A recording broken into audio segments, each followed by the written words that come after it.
When I first moved to Galveston a year ago, I discovered I had a giant olive tree in my backyard.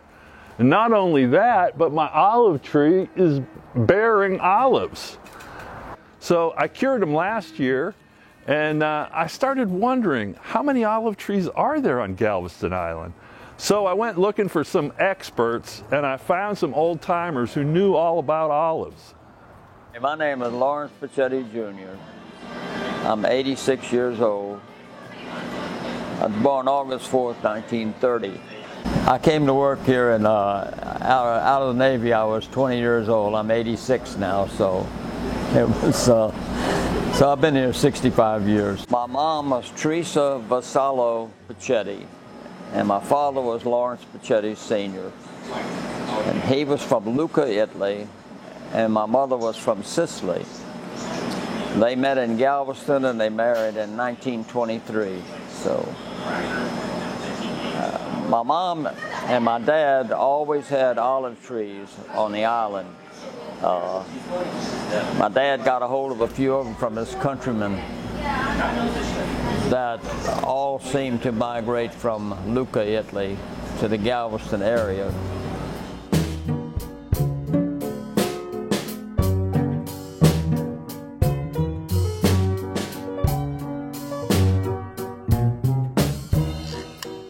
Well, number one, you're Maceo Spice and Import, and I'm the owner. My name is Ronald Maceo. This place has been here since 1944, and it's survived all the storms, and here I am today. At one time, there were olive trees all over this island.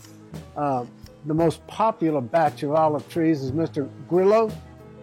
I think he's over on 17th Street, and he had his house wrapped in 50, 60-year-old olive trees. They bear lots and lots of olives, and the Grillo family comes together once a year to pick the olives and cure them. My olives are just in olive oil. Edna Grillo's are in a dressing. So the way Edna makes olives, she cracks the olives, and the cracking the olive makes them easier to cure. She puts the cracked green olives into boiling salted water and then puts them in the refrigerator and changes the water for several days. When she's done, Edna puts her olives in a dressing of tarragon vinegar and chopped garlic.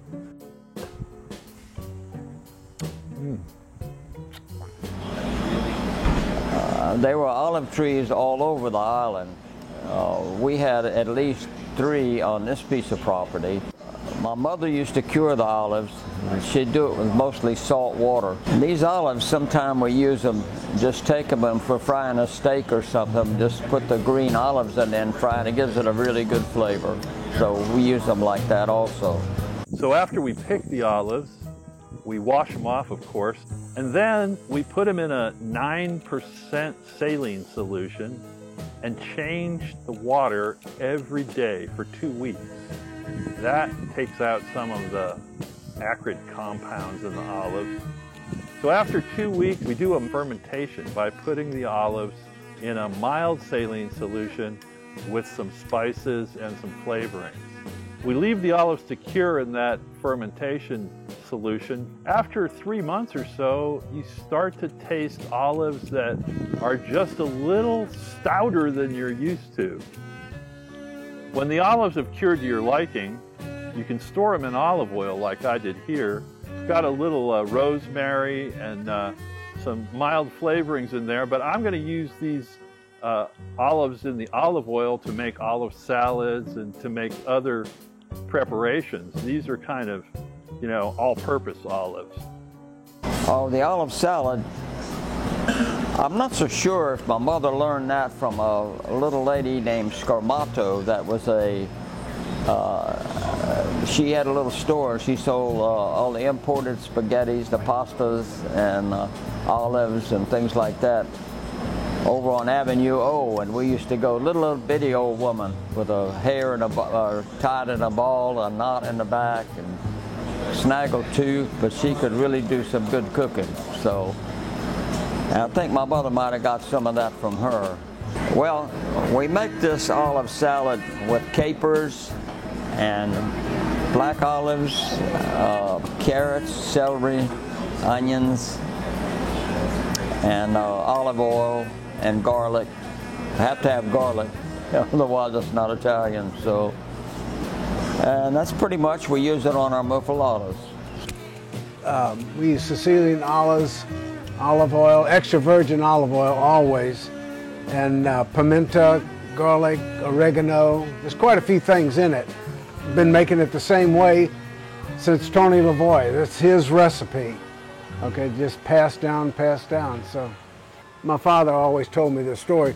My father was 9 years old when he was working with Tony Lavoie, and everybody had to find something to do. Okay, bring something home. Well, my father got to working with Tony Lavoie, and he was helping him make the olive salad, and he helped him bake the bread. Okay, so I ended up, over the years, I ended up with the recipe. What he would do every day, they'd make up 10, 12 muffulettas, and what they would do is they would take them, and Tony would tell him, take these down the grocery store down the street. Well, the grocery store down the street was a Central Grocery. Okay, so that's where those sandwiches ended up. Then what happened was Rose and Sam Maceo from Galveston called all the Maceos, told them, y'all don't live in New Orleans anymore, you work in Galveston, you work for Maceo. Well, my father, 9 years old, he had to come too, left Tony Lavoie on the corner all by himself, making muffulettas, and eventually he died, so there was nobody else making muffulettas on the corner. So a lot of these places had to start coming up with their own version of a muffuletta. We don't put anything in ours except olives and just a few things that I mentioned. No cauliflower, carrots, things like that. We just don't do that. Those are fillers, okay? This is the real thing here. You can turn this into all kind of dishes, not just a muffuletta, but anything. Years and years and years went by. My father would not let me put the muffuletta salad in a bottle. Couldn't sell it, okay? And he told me when he died, I can do what I want with it. So there it is. Once there was a man from Texas A&M that came down, and he asked me some questions about if I knew of any olive trees in Galveston. And I said, I certainly do. I have one in my yard. And he sent the Department of Agriculture down to talk to me. And the next thing I know, they're approaching Mr. Sullivan out on the west end of the island.